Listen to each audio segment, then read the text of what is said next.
Good morning, scholars. Today we're going to continue our way through Forest Homeric Greek, a book for beginners, looking at Iliad, Book 1, lines 121 to 129. That is Achilles' first reply to Agamemnon. Ton de me bet epeta podarches dios Achilles, atreide cudiste, bilokte anto tata panton, polska toi dosuse geras megatu moiakaioi, udetepu with men, sun eia gemenapola, alatamen polion exepratomen ta dedastai, la us duce pevoike, paliloga taut tepageren, ala sumen nun tende de oi pro es, alta akai oi triple tetraple ta po te somen, ai kepot Zeus dosi polin troi ein eutekeon exalapaxai. So, ton de me bet tepeta podarches dios Achilles. We have the appearance here in the third singular imperfect me beto from amebomai, and this is one of the most popular words used over 200 times in the Iliad and Odyssey because it occurs in these exchange of speeches, reply, answer, reply, context. So if you look at the principal parts, amebo means change, though it's rare in Attic prose. Then you have the future in the first aorist, amepso, amepsa. And in the middle, it means to make return, amebomai, which is rare in prose and comedy, but then amepsomai, amepsamein. But in meaning to answer, amepsamein and ameptein, and the other forms, are poetic. So this is a specific poetic usage that is most certainly enshrined in Homer. So we'll even see it when Agamemnon replies to this speech at line 30, ton dapame bomenos, prosepe cre on Agamemnon. So, like I say, this is a very common word in Homer, but its meaning in Homer does not extend beyond Homer. Atreide cudiste bilokte ano tate panton. So cudiste is a vocative of a superlative kudistos aon, from kudos to kudos, renown, glory, or honor. And bilokte atotate is again a superlative with the genitive of all, panton, from philotheanos, greedy of gain. And your root idea there is from taomai, which means to become owner of, to get, to acquire. So this is quite a spectacular insult with which Achilles begins his onslaught. Kudiste, which of course sounds good, but then pilok te ano tata panton. And here, this compound built on taomai, this marks the first occurrence of the notion so key in Greek morals and political thought, that of pleonexia, or pleon ekgein, that you see in Thucydides, in Plato, and in Aristotle. Here I have the citations. Thucydides, Book 1, chapters 76 through 77, Plato Gorgias 483c, and Aristotle Nicomachean Ethics 1176b 10. The ancients clearly recognized this tendency of some people just to have more than their fair share of goods. that it deteriorated the fabric of social, political, and international relationships. And you can see that clearly stated at page 416d of Plato's Republic. So a very important notion that upon which the action of the Iliad hinges. Polska toi dosuse geras megatu moiakaioi. And here we have a direct question, reading Smythe 2641.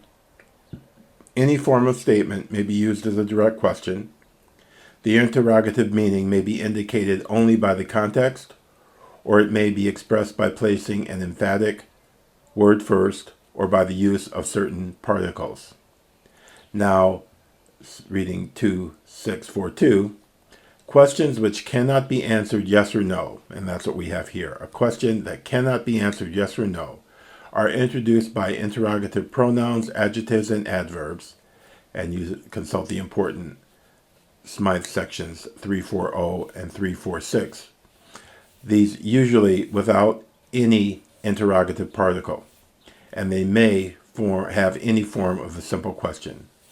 So, Polska toi dosuse geras, megatu moya kaioi. And here, Polska, the gar, when occurring in answers, or here's a question, but in a reply, gar indicates that the question is rhetorical, or at least surprised and incredulous, often even ironical. And it implies that the speaker throws doubt on the grounds of the previous speaker's words. The tone is dissentient, disagreeable. We may render it, well, why, what, or what?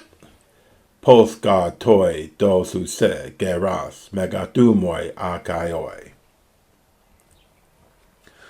Udetepu widmen suneia kemenapola. And so udetepu idmen, we see a collocation of enclitics, which I've discussed recently, nor anywhere, udetepu idmen.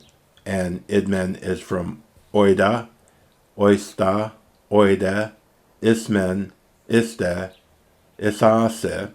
But you see at 794d at the bottom of the page at Smythe, he gives the Homeric variants. And so this is the Homeric, one of the Homeric variants, and we've marked the digamma here.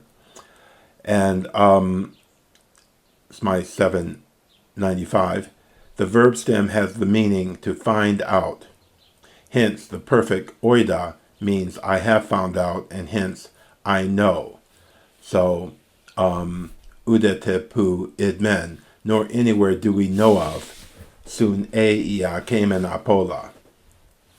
And so, suneia ta suneia is a common store from the adjective suneios, in common, and kemena, kemai, to lie or be laid, am laid, regularly used in the present and the imperfect instead of the perfect or pluperfect passive of teteme.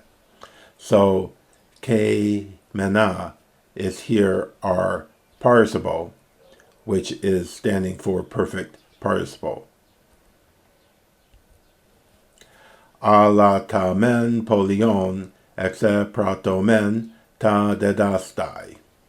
Now, ala men often work together, but they do not in Homer. In Homer, they are separate, and the ala just is giving the alternative. We don't have this storyline by, but ta, and this ta here is the relative. Ta men polion exe pratomen. And polion here is a irregular genitive plural of polis, which you see, again, Smythe lists the Homeric forms at 268d. And ala tamen polion exe pratomen ta dedastai. But what we had gathered or sacked from cities, that has been divvied up. Ala tamen polion exe pratomen ta dedastai. And so we have ex pratomen, a first plural second aorist from ekperto. Perto means to sack or destroy. Our principal parts, perso, persa, then the second aorist, which we have here, praton, and pratomen. Infinitive pertai, perstai, and persomai is passive in Homer. It's poetic for the prose porteo. So here is another good example where you see that poetry will use one word and prose will use another.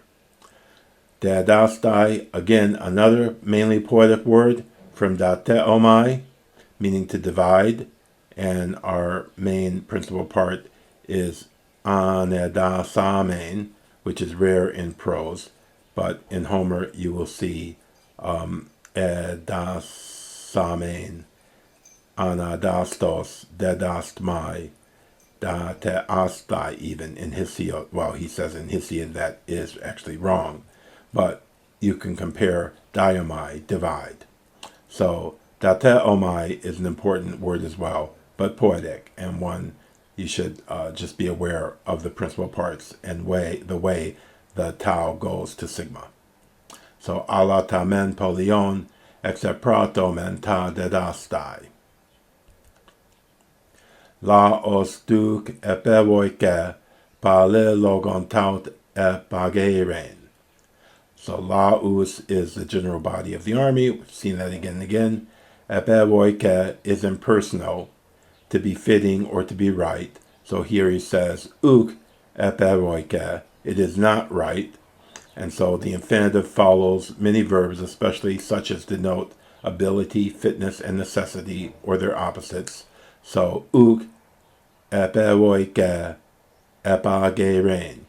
It's not correct to epagero, to go about collecting.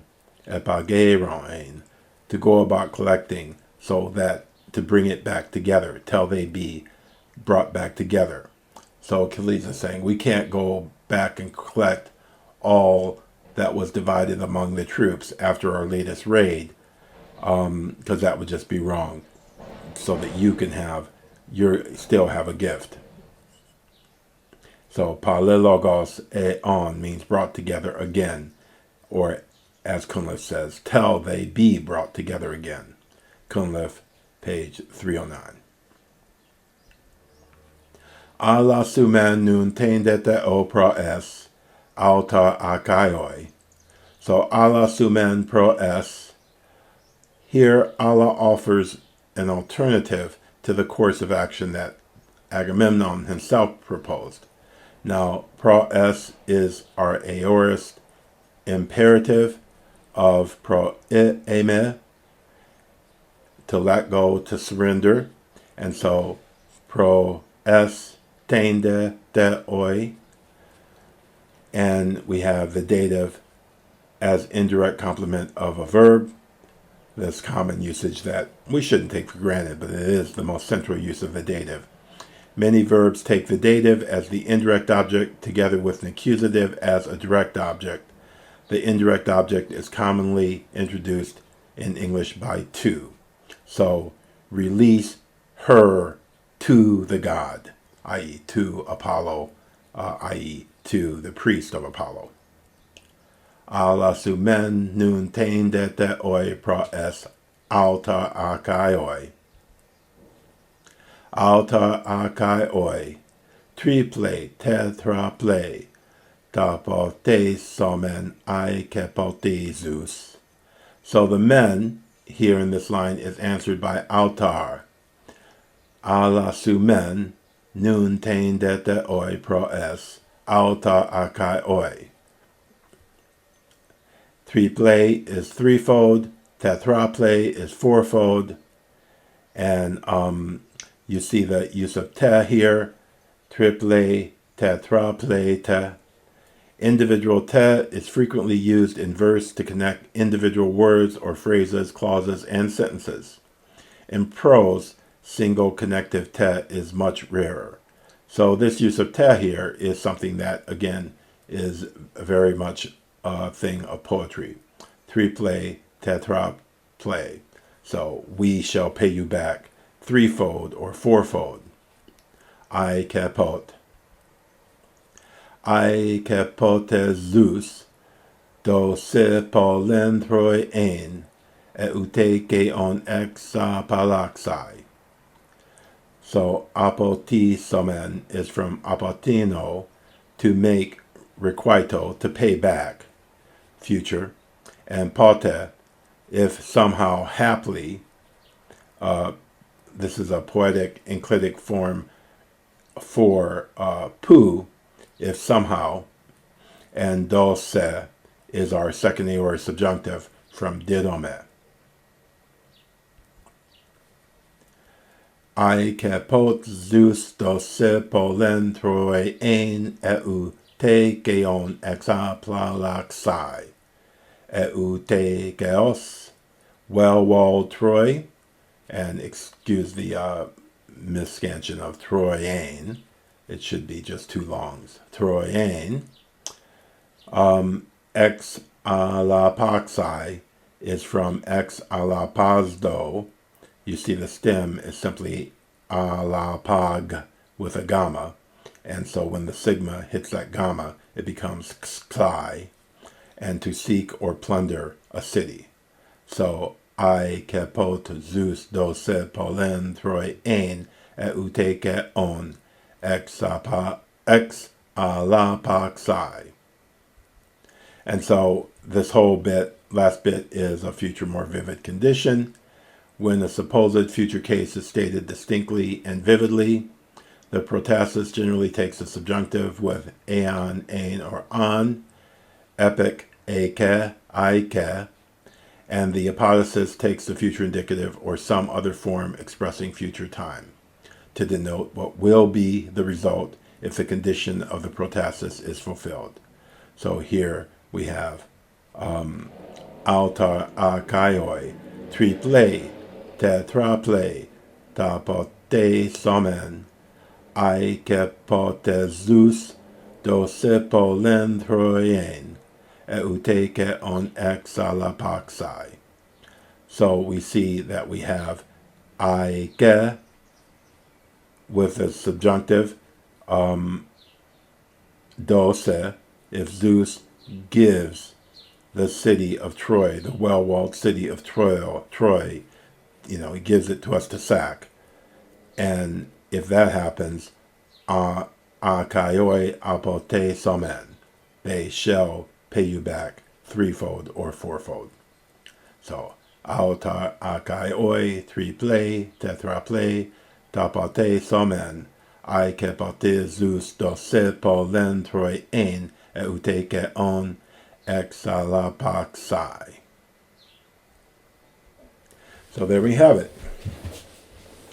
Ton de metepeta podakes dios Achilles, atreide kudiste pilote anokdate panton, poskatoi dosu segeras megatu moiakaioi, udetepu with men sune iakemenapola, alatamen polion exeprato menta dedastai, la us duce pevoike palilogatau de pageren, ala sumen nun tendete oi pro es, alta akaioi, triple, tetraple, tapote somen, aike pote Zeus dose polenthroi ein euteke on exalapaxai. So there we have it. Achilles replied to Agamemnon, which itself is going to elicit an even more forceful reply, leading to the moment when Achilles is actually about to draw her sword and kill Agamemnon on the spot. So this is from a marvelous fresco. You see behind Achilles, who is drawing his sword, is the goddess sent to stop him from killing Agamemnon on the spot. A great moment that was rendered in some ancient fresco as well. Okay, so I'll see you all again soon. Have a great day and keep working hard on your Greek. I appreciate all of you who have become sponsors on my Patreon site, since these efforts take a lot of work, and there'll never be a day when we'll have enough viewership to get any money from YouTube. So I appreciate you who are learning Greek through this site and are willing to help out with actually supporting the effort financially. Okay, bye-bye. Have a good day.